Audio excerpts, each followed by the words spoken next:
د مورنۍ ژبې پښتو په لاره یون دی زما، دا مې رواج، دغه دستور، دغه قانون دی زما. او په دغه لارې مې پښتو پښتونولي زده کړې. نیکه او پلار مې پښتانه، جانان پښتون دی زما. سلام قدرمن دوستانو، یوسف و دوستم له ډنمارک څخه د افغان غږ د راډیو چلوونکی او پرمخبیونکی. دغه څلوریزه مو چې ولوستله دا د حیا ګل حیا. حیا ګل حیا د روغ جوړ خوشحاله او نیکمرغه یي.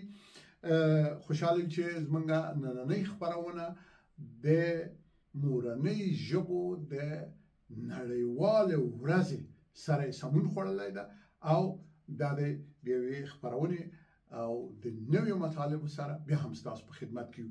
د دغه بختورې ورځې له امله تاسو او د خوږې پښتو ژبې ټولو خوږو ویونکو ته د زړه له کومې مبارکي وایم.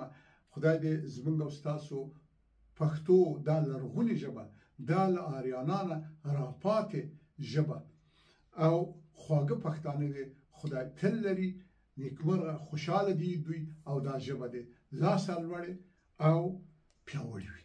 قدرمن دوستانو، زموږ خپرونه ادامه لري، له موږ سره واوسئ. خپرونه ډیره په زړه پورې ده.